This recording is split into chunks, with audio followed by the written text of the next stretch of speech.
Bună, gemeni! Bine ai venit și mă bucur să te am aici alături de mine.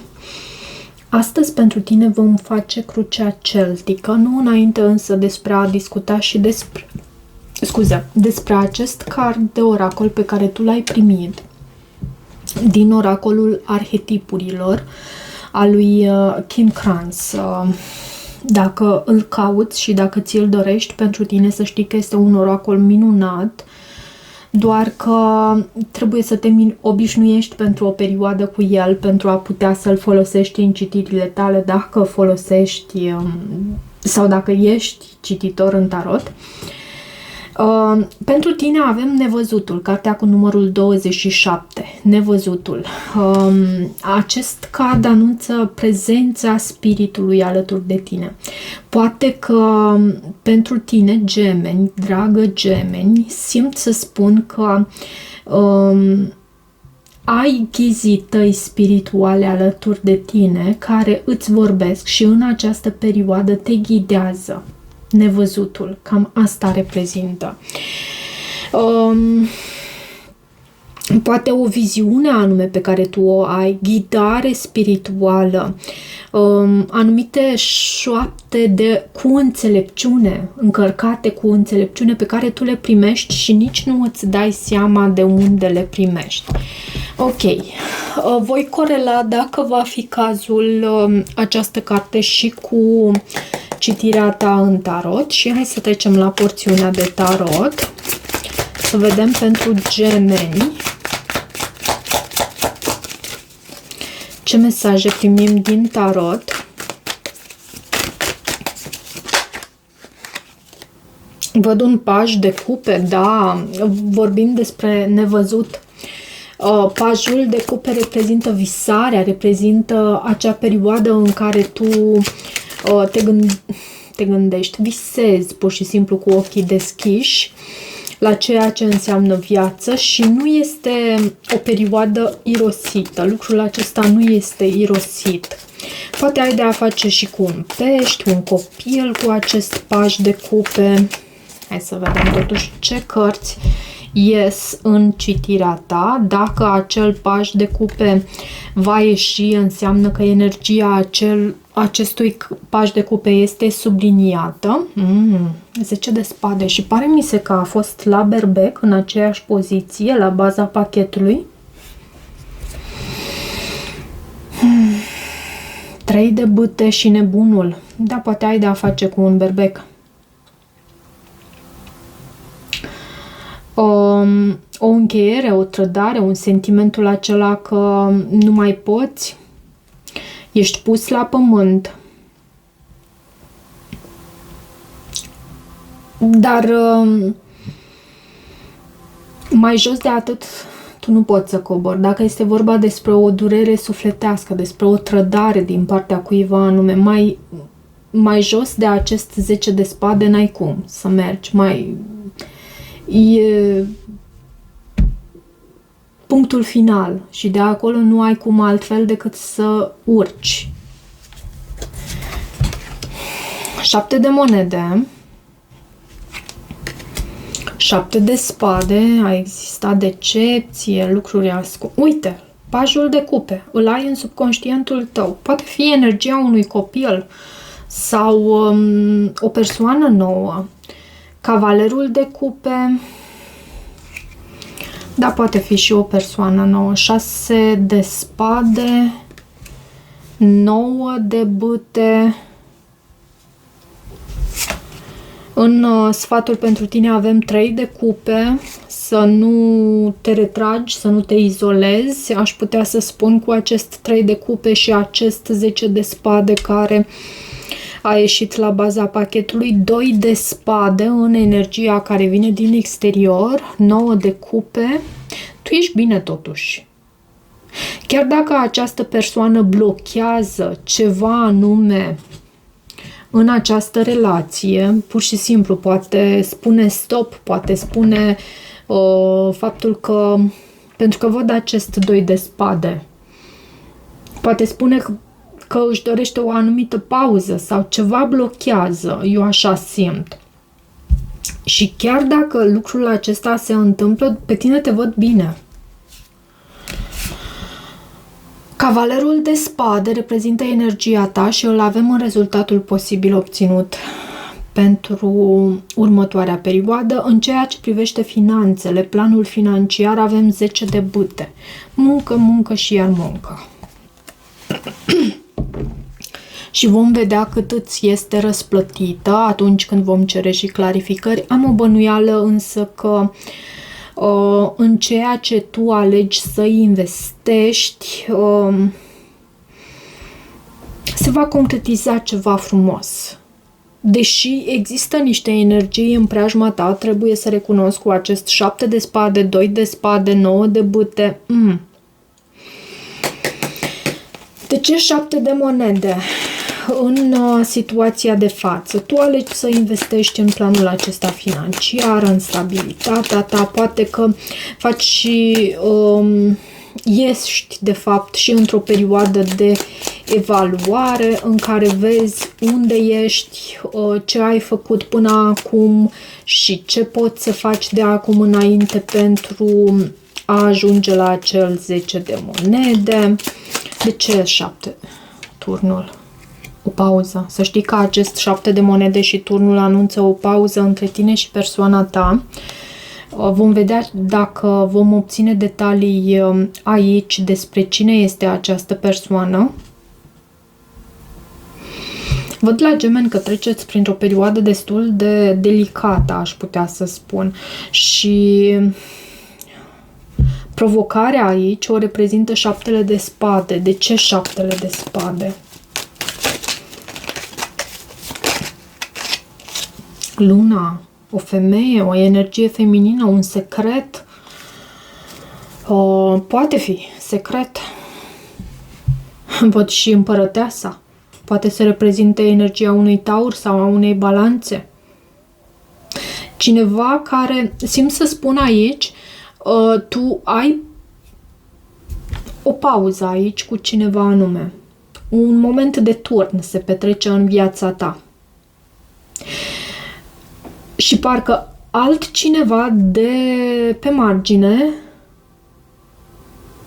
înfinge și a 10-a spadă în spatele tău, cumva nu te susține.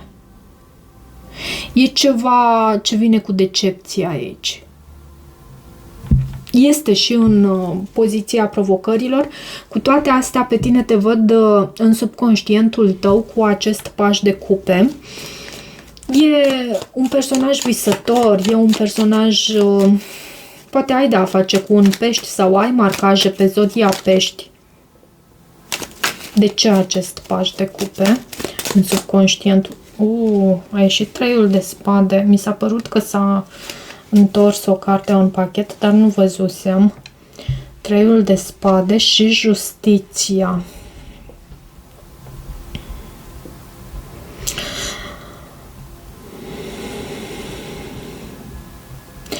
E ceva ce îți sfâșie inima aici.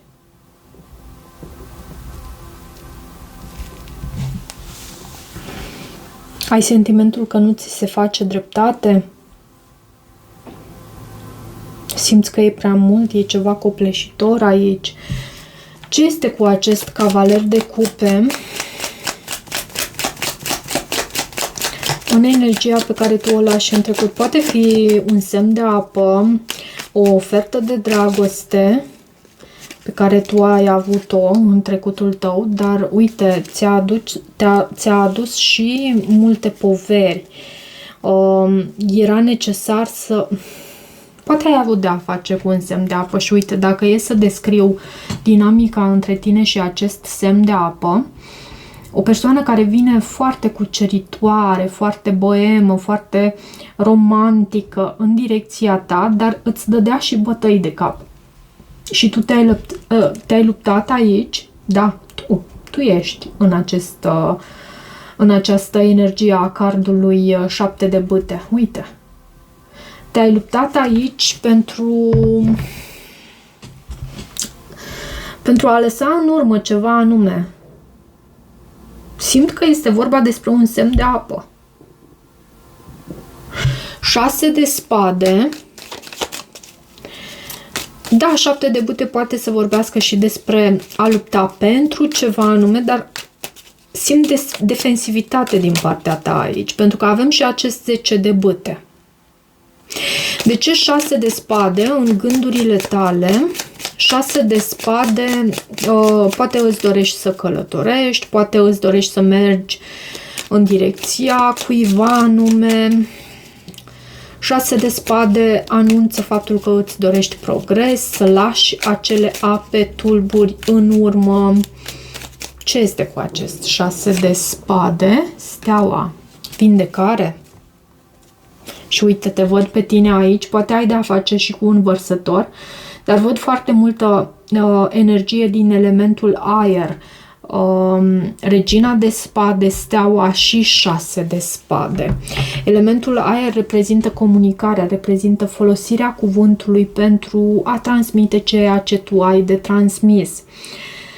Elementul aer reprezintă și mintea noastră și avem aceste carduri tocmai în gândurile tale. Poate că mintea ta este foarte agitată în această perioadă. Nu știu, tu ești energie mercuriană, ești guvernat de Mercur, la fel ca și fecioarele și fecioarele sunt aspectate în această perioadă cu soarele fiind în zodia lor. Și pare mi se că urmează și o eclipsă. O lună nouă în zodia fecioară. Ok, și poate că lucrul acesta aduce foarte multă agitație, aș putea să spun, în mintea ta. Multe lucruri de făcut și îți dorești în același timp și vindecare, să ai parte de mai multă liniște. 9 de bâte este în energia din viitorul apropiat.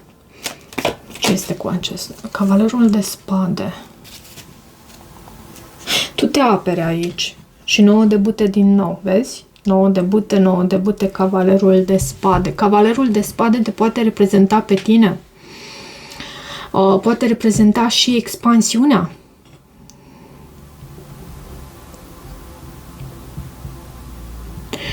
Este un cavaler curajos, un cavaler ambițios, dar poate să-și facă anumite planuri care să nu le poată duce la bun sfârșit, în sensul că nu își face planurile foarte bine. El își face un anume plan, dar nu îl gândește și nu îl evaluează și nu îl revizuiește foarte mult. Poate să nu fie un plan foarte bine făcut. Și lucrul acesta e posibil să te facă să fii nevoit ulterior să îți trasezi, să treci prin anumite lupte, hai să zicem așa. Totuși, în sfatul pentru tine avem 3-ul de cupe. Cu siguranță să ieși în oraș, cu siguranță să te întâlnești cu prietenii tăi. E în sfatul pentru tine acest lucru. Petrecerea timpului într-un mod, văd și hierofantul. Hierofantul poate să reprezinte și cartea moartea.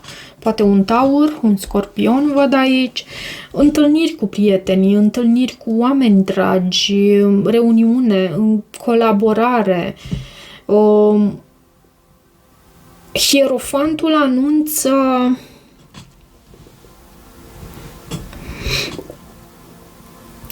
poate fi vorba și despre o instituție, poate la muncă, poate lucrezi într-o instituție, într-o anume instituție aici.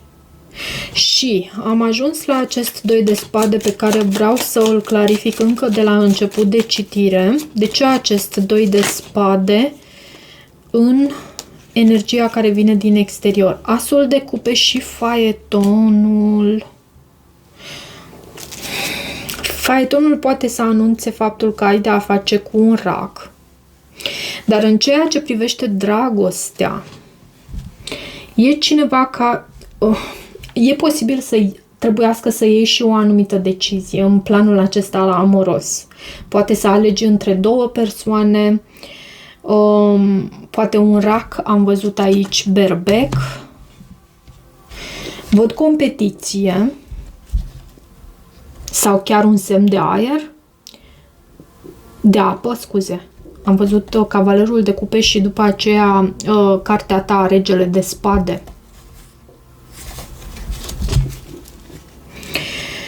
Da, e posibil să ai de-a făcut o anumită alegere în dragoste. 9 de cupe este în frica sau speranța ta. 9 de cupe, bineînțeles, anunță o dorință împlinită. 5 de bâte. Din nou. Și regele de monede. Tu cred că îți dorești să îți împlinești ceva și pe planul acesta al stabilității tale, să cucerești acest tărâm al abundenței, al tărâmul financiar. Văd că depui și foarte mult efort aici cu acest 10 de bâte în planul financiar. Îți dorești să îți împlinești o anumită dorință, cu toate că există și competiție, există și, nu știu dacă conflict, cred că cel mai mult aici acest card 5-ul de bâte se referă la competiție, persoane ambițioase în jurul tău. De ce cavalerul de spade? 8 de cupe. Și magicianul. Cineva pleacă, cineva se detașează și cred că ești tu cu acest cavaler de spade și magicianul. Da, ești tu. Ești tu. Încotro te îndrepți tu. Hai să vedem dacă reușim să obținem ceva aici. Încotro te îndrepți. Poate fi vorbit și despre o anumită dezamăgire și acest cavaler de spade își spune păsul, fie că vrei, fie că nu vrei, într-un mod foarte impulsiv uneori. 8 de spade. Și justiția. Poate ai de-a face cu o balanță. Dar am sentimentul că, nu știu, simți că nu ți se face dreptate și îți vei reacționa, îți vei spune oful. Lucrul acesta te va determina să îți spui oful cu acest 10 de spade. E ceva care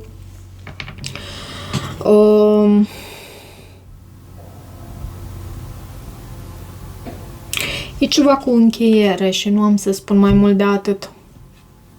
Și simți că nu ți se face dreptate. Vrei ca roata să se învârtă.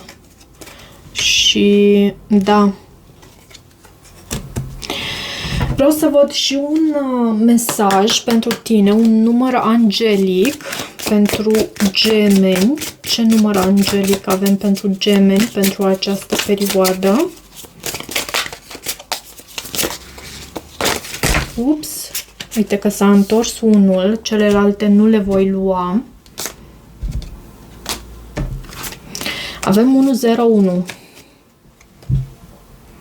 O luat de la capăt. O iei de la capăt și asta am văzut în sfatul pentru tine. Văd ca o nouă etapă pentru tine aici cu 3-ul de cupe și hierofantul. Ești o persoană dinamică și lucrul acesta îl știm, tu fiind un semn de aer, o persoană inteligentă de asemenea, o persoană care știe să facă diferența, să treacă peste eșecuri și poate că ai parte și de dezvoltare spirituală și personală în perioada asta. Fericirea este conectată cu expresia de sine, cu creșterea și experiența. A învăța din eșecuri este cheia aici. Fericirea este reală, este posibilă și este în jurul tău. Înțelege procesul său și faptul că e necesar să mergi în calea fericirii. Bucuria este fluidă și este în lucrurile mici, dar și în lucrurile mari. Eșecul este distractiv. Începe din nou. Cumva e un îndemn pentru tine să nu renunți. Deși nu cred că ești tu genul acela de persoană care să renunțe. Depinde acum și ce mai ai pe harta natală. Uite, am uitat să îți clarific aici, în planul financiar, acest 10 de bâte. Am să-l clarific acum, scuze pentru acest aspect. 10 de bâte anunță efort, anunță muncă și să vedem dacă este răsplătită. Bineînțeles, 9 de monede. Munca ta va fi răsplătită, deși văd și o oarecare așteptare, dar acest spânzurat ne vorbește și despre faptul că tu în această așteptare, în această perioadă în care stai neclintit așa, în care te simți blocat, tu capeți, primești iluminare. Primești iluminarea asupra cum trebuie să procedezi pentru a ajunge la această independență în planul financiar. Frumos! Ok, dragă Gemeni, dacă rezonezi cu acest mesaj, nu uita să te abonezi canalului, să mai treci pe aici, să-mi lași o apreciere și un feedback al tău. Eu îți mulțumesc și toate bune!